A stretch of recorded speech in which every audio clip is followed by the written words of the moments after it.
다윗의 첫 번째 아들입니다. 두 번째 아들은 죽었고 세 번째 아들은 압살롬이고요. 그러니까 이제 결국은 두 번째 아들이 압살롬이죠.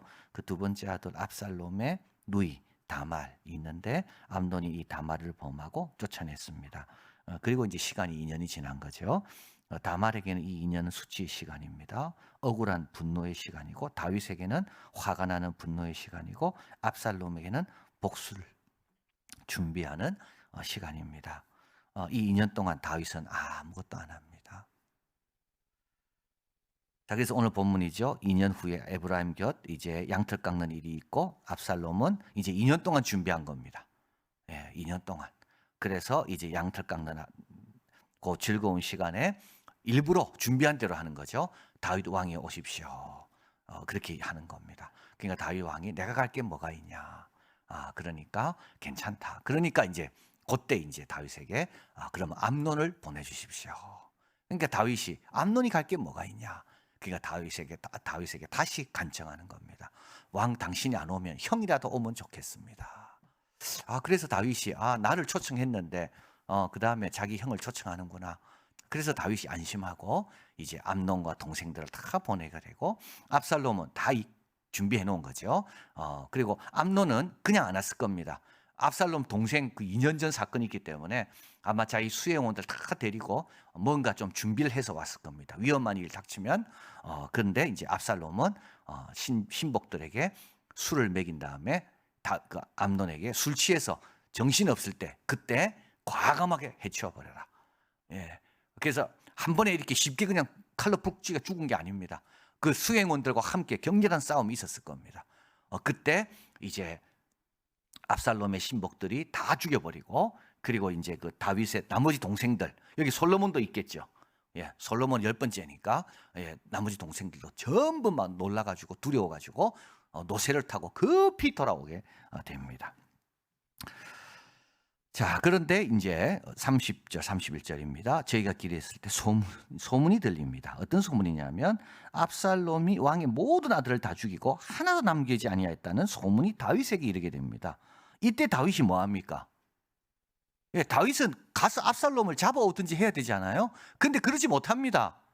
여러분, 영적인 권위가 없으면요 아무 역할 못합니다. 다윗이 지금 이렇게 나약하고 수동적이 된 거는 지난 2년 동안 뭐가 없었다고요? 기도가 없었다고요. 여러분, 자녀들이 마음대로 사는데도요 부모가 한마디도 못하는 이유는 어디 있겠습니까? 부모의 영적 권위가 없기 때문에 그래요. 부모가 영적으로 하나님 앞에 온전하지 못하면요 자녀들이 이렇게 엉망으로 만들어도요 다윗은 그냥 슬퍼만 하고 아무것도 안 합니다. 그리고 다윗뿐만 아니라 그 신복들도 다 엎드려 옷을 찢고 이거 공식 애도입니다. 야, 우리 아이들 다 죽었구나. 압살롬 혼자 남았구나. 근데 알고 보니까 아니에요. 암논만 죽었어요. 암논만. 자, 그리고 38절 압살롬은 도망합니다. 그리고 3년 동안 지냅니다. 다윗은 아무것도 안 합니다. 잡으러 가야죠. 잡으러 가서 공의를 세워야 됩니다. 다윗은 아무것도 안 합니다. 자, 그런데 다윗의 마음은 압살롬에게 가 있고 암논은 이미 죽었고 근데 지금 이제 암논이 다말을 범했을 때 다윗이 아무것도 안 했잖아요. 왜냐하면 왕위 계승자가 누구라고요? 암논이거든요. 자, 이제 암논이 죽었습니다. 그 다음 왕위 계승자는 누굽니까? 압살롬입니다.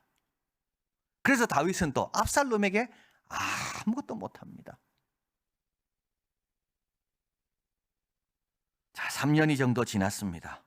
수레의 아들 요압이 왕의 마음이 압살롬에게 향하는 걸 알고 드고아에 보내어 슬기 있는 여인, 드고아는 예루살렘에서 한 8km 떨어져 있는 곳인데 그 마을 자체가 아주 그 박사들이 많이 나오는, 우리나라도 어디 강원도 가니까 박사 마을이 있던데요.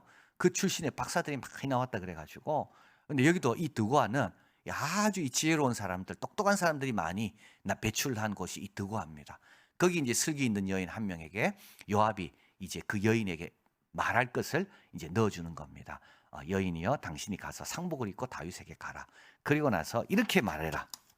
두 아들이 있는데 둘째가 형을 죽였다. 그래서 사람들은 이제 둘째도 마땅히 죽여야 된다고 말하는데, 그러면 둘째마다 죽으면 내 아들은 다 나는 아들이 없는 사람이 되고, 그리고 우리 남편이 남긴 유업을 이어갈 사람이 없게 되니까 왕이요. 이럴 경우 왕이 좀 도와달라고. 그러니까 왕이 그러냐? 그러면 둘째를 죽이면 안 되겠다. 이제 이렇게 말을 합니다. 그때 이 여인이 요압이 넣어준 말을 그대로 하는 거죠. 그러면 왕은 왜 당신의 아들을 데려오지 않고 저렇게 방치하고 있습니까? 그러니까 다윗이 그때 막 깨닫습니다. 너 누굴 만났냐? 요압을 만났습니다. 자, 그래서 이제 14장 21절입니다. 왕이 요압에게 이르되 내가 이 일을 허락하였으니 가서 소년 압살롬을 데려오라. 14장 24절 왕이 가로되 압살롬은 오게 되고요. 그 집으로 물러가게 하고 다시는 얼굴을 보지 않습니다. 이러고 나서 이제 2년이 지나게 됩니다. 그러니까 다말로부터 2년, 그리고 압살롬이 암논을 죽이고 3년, 다시 2년. 몇 년이죠? 7년입니다. 14장 25, 26절 온 이스라엘 가운데 압살롬같이 아름다움으로 크게 칭찬받는 자가 없습니다. 그러니까 백성들은 압살롬을 너무 좋아합니다. 왜냐하면 잘생겼거든요. 그러니까 압살롬 얼굴 보면 또 보고 싶은 그게 압살롬입니다. 그리고 머리카락도 얼마나 많은지 1년에 한 번 깎는데 1.8kg입니다. 그러니까 머리 숱도 많고 그냥 잘생겼고 어느 정도 잘생겼는가 하면 어디까지 됐다고요? 발바닥부터 정수리까지 흠이 하나도 없습니다. 그러니까 이스라엘에서 제일 잘생긴 사람이 다윗의 아들이고 지금 이제는 왕이 될 사람 아닙니까? 그러니까 백성들은 압살롬을 얼마나 좋아하는지. 그러니까 어떻게 보면 다윗도 이 압살롬 어떻게 할 수가 없어요. 인기가 좋으니까. 그리고 이제 다윗은 늙었고 압살롬은 떠오르는 별이고, 그러니까 백성들은 지금 어디에 자기 미래를 걸라 하겠습니까? 이 압살롬에게 걸라는 거죠. 자, 예루살렘으로 돌아온 지 2년입니다. 암몬이 다말을 겁탈한 지 7년입니다. 이제 그때 7년째 이제 압살롬은 음모를 실행 계획에 옮깁니다. 15장 1절이죠. 이후에 압살롬이 자기를 위하여 병거와 말들을 준비합니다. 호위병 50명을 세웁니다. 자, 결론입니다. 7년 동안 다윗에게 보이지 않는 게 있습니다. 다윗은 늘 여호와께 물었잖아요. 사울이 죽은 다음에 내가 올라가리까? 올라가라. 어디로 올라가리까? 뭐 뒤로 올라가라. 다윗은 여호와께 늘 물었던 사람이 다윗입니다. 근데요, 7년 동안 묻지 않습니다. 언약궤를 모셔온 이유도 왜입니까? 여호와께 묻기 위해 모셔왔거든요. 언약궤 그대로 있는데도요, 다윗은 묻지 않습니다. 선지자 나단도 등장하지 않습니다. 다윗은 뭐한 말 하고 있다고요? 화만 내고 슬퍼하고 방치하고 있습니다. 암논과 압살롬. 암논이 이제 다말을 범했을 때 이때도 마찬가지죠. 아무 행동도 하지 않죠. 여호와께 물어보지도 않습니다. 하나님, 이 장자인데 왕위를 이을 자인데 하나님 이런 죄를 범했습니다. 하나님 어떻게 하기를 원하십니까? 물어야 됩니다. 묻지 않습니다. 압살롬이 형을 죽였습니다. 하나님, 그런데 압살롬은 잘생기고 백성이 다 좋아하는데 하나님 내가 어떻게 하기를 하나님 원하십니까? 안 묻습니다. 사람을 두려워하면 올무에 빠지게 됩니다. 여호와를 의지하는 자는 안전합니다. 이런 사람이 자식도 구원합니다. 자식 두려워가지고요, 한마디도 못하는 부모는요 올무에 빠진다니까요. 자기도 올무에 빠지고요, 자식도요. 만약에 암논을 다윗이 제대로 야단쳤다면 압살롬이 안 죽였을 거예요. 그런데 이런 담대함이 어디서 오냐는 거예요. 이 담대함.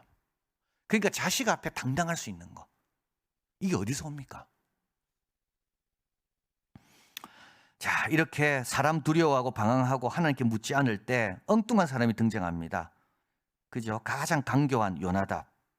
다윗에게 말합니다. 다윗 걱정하지 말라고. 압살롬이 죽인 이유는 암논이 자기 누이를 범한 거에 대한 거라고. 이 요나답 자기가 그 범하라 그랬잖아요.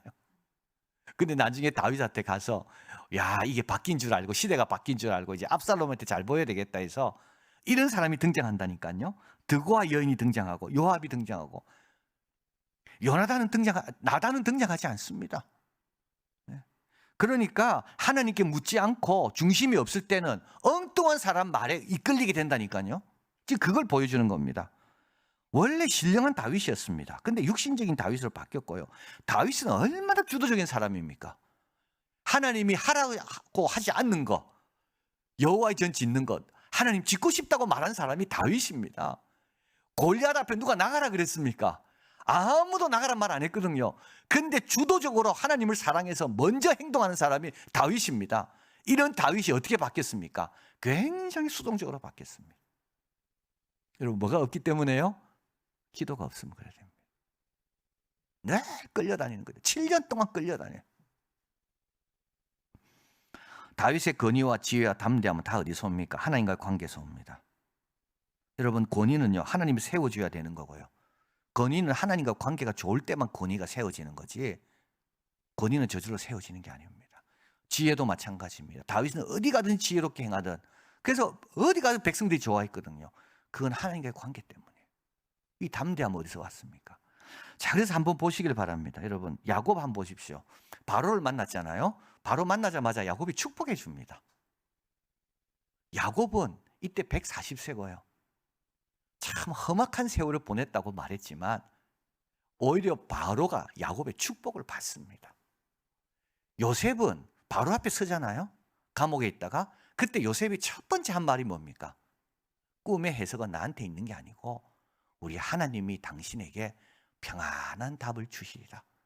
참 애굽의 궁에서요, 여호와라는 말이 처음으로 울려나는데 그게 누구의 입술로? 요셉입니다. 근데 요셉은 뭐 했습니까? 그동안 감옥 살았습니다. 모세가 바로 앞에 어떻게 섰습니까? 양치는 모세가. 그 뒤에 누가 계셨다고요? 그 하나님 백입니다. 여러분, 모세는 가진 게 아무것도 없습니다. 하나님 백 하나 가지고 바로 앞에 서서 하나님 백성 보내라고. 베드로도 마찬가지고 사도 바울도 마찬가지고. 무명한 자 같으나 유명한 자죠. 세상은 무명하게 보지만 천국에서는 유명한 자입니다. 그래서 당당함이 있는 겁니다. 자, 여러분, 야곱이 노래했던 참 유명한 노래 아닙니까? 10편, 18편. 나의 힘이 되신 여호와여. 그죠? 내가 주를 사랑하나이다. 여호와는 나의 반석이요 요새시요 나를 건지시는 자시요 나의 하나님이시요 나의 피할 바위시요 나의 방패시요 나의 구원의 뿌리시요 나의 산성이시로다. 어떤 힘으로 지금까지 살았습니까? 여호와의 힘으로요. 근데 그 힘이 싹 사라지니까 정말 수동적이 되고 세속적이 되고 7년 동안 아무것도 못하고 자기 딸은 오빠이에서 겁탈을 당하고 장남은 그 다음 동생에 의해서 죽임을 당하고 다윗은 아무것도 안 합니다. 여러분, 우리도 마찬가지입니다. 이 힘이 빠지면 이렇게 되는 거예요. 그 힘은 주님과의 관계에서 온다. 그래서 회개하고 주님께로 오면 성령을 선물로 받는다. 여러분, 이거 꼭 기억하시고 주님 앞에 더 엎드리시고 그 힘과 그 권세로 또 우리 역할을 잘 감당하기를 바랍니다.